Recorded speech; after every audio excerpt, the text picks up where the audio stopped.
What's going on, guys? In this video I want to talk about my stats today from my Apex funded account, and what I really want to talk about is how losers are part of the game. But when you have a strategy, you need to absolutely stick to it, and it's easier said than done. I know a lot of times, market doesn't cooperate, or we don't get those wins as fast as we want, or maybe the first trade of the day starts off as a loser and then you kind of go off script. So let's just go over some of these numbers. Again, I am a scalper. I do look for, trades that range between 5 and 15 points, right? You're never really going to see me in a trade where I'm up 40, 50, 60 points. I've tried to do it before in the past. I've talked about it in the past. It's just, for me, there's more satisfaction when I get into a particular trade around a specific level or a specific strategy that I'm using, and it works right away. As you're going to see, my average trade time here, 1 minute and 9 seconds. The longest trade time today was 3 minutes. And what I want to talk about is, although I only had, and again, I say only, but you have to look at this in a game of probabilities. Today, we operated at a 66% win rate. Okay, so that's for every 10 trades that I take. I'm expected to maybe win about 6 of those trades and lose 4. And it makes sense because I kind of wanted to make this video at this point in time. Today, I've taken 9 scalps. Now, the largest winning trade that I had was 400. Okay, but my total P&L is only $300. Why is that? Well, because the $400 trade did not come on the first trade. If it did, I probably would have walked away on this particular account. It came a little bit later in the day after I've already taken a loss or 2. So the largest losing trade that I took today was $174. Okay. So what I want you to really focus on is, when we are winning trades, we are winning more on average than our losing trade.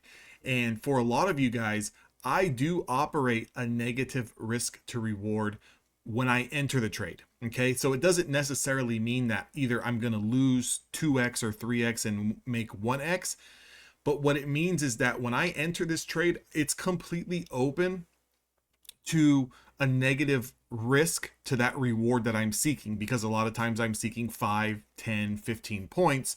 And there will be instances where I take a 20, 25 point loss. So it is a little skewed. But what I like to focus on is, what is my average winning day and what is my average losing day? That's what I really like to focus on. I want to keep those average winning days in line with my average losing day. So regardless if I lose $300 on one trade or I lose $300 across 3 trades, it doesn't really matter. At the end of the day, the number is the number. That number is $300. Okay, so average winning trade is about $100. You can see right here, $99. Average losing trade's about $85. So you can see I'm kind of playing it out almost as if I'm surfing the wave here and just trying to keep those winners and losers around the same. Okay, standard deviation winning trade is $136. Standard deviation losing trade is $69. Average losing trade time here is 1 minute 37 seconds. The longest losing trade time was 3 minutes 31 seconds here. The longest winning trade was 2 minutes 31 seconds. So this is to show you my personal numbers and how I'm operating my accounts. Okay, and what I want you to take away from this is that not every trade is the same. And I think a lot of traders put themselves in a box where they always want to make $500 and they always want to lose only $100 on a trade, right? In a perfect scenario, in a perfect world, that would be fantastic. But as you start to take trades throughout your, session, you're going to have to adjust, meaning some trades you might need to size up a little bit. Some trades you might need to size down a little bit, depending on the P&L. Some trades you need to look at it, okay, well, I got into this trade with a handful of micros. I'm only at $40, $50. I don't want to risk losing $200 on this trade, $100 on this trade. Maybe I should just take the $50.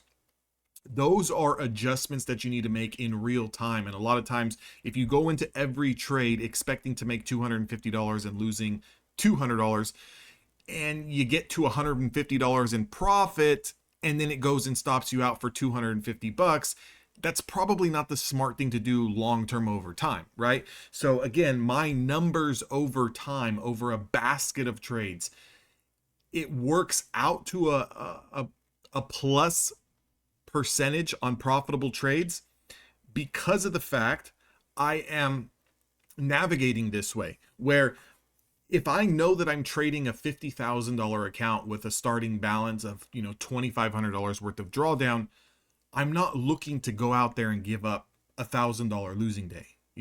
I can stomach a $200, $300, $400 losing day because I know that every winning day after that, it's going to kind of wipe that away.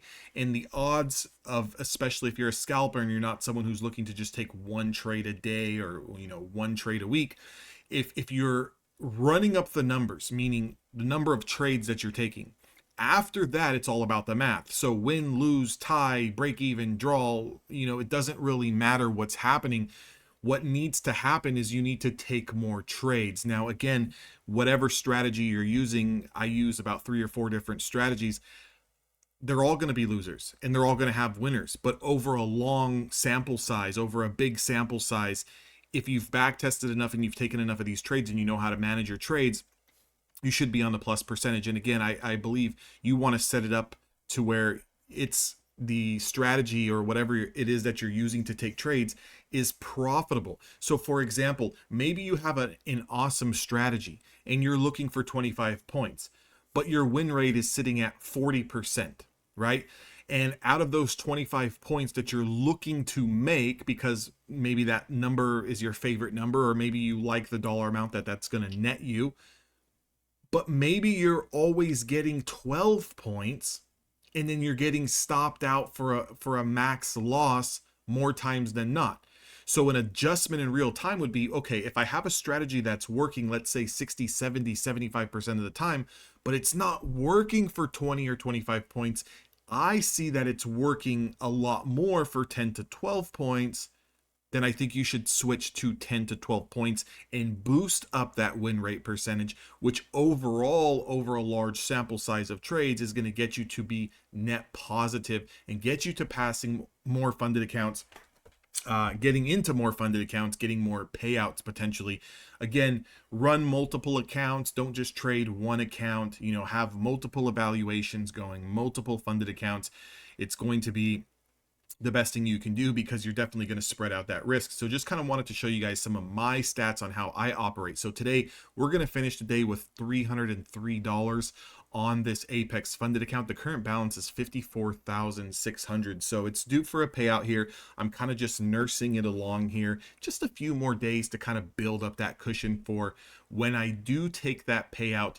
I don't have minimal drawdown, right? I'm going to have still plenty of available drawdown. And right now it's just all about managing these accounts to, not necessarily try to make $1 million, try to make $1,000 a day, try to make $20,000 in a month, but just trying to slowly grind up that equity curve and grow that balance. I'll see all of you guys on the next video. Make sure to like, comment, and subscribe. Remember, today is the last day for Apex 70% off sale.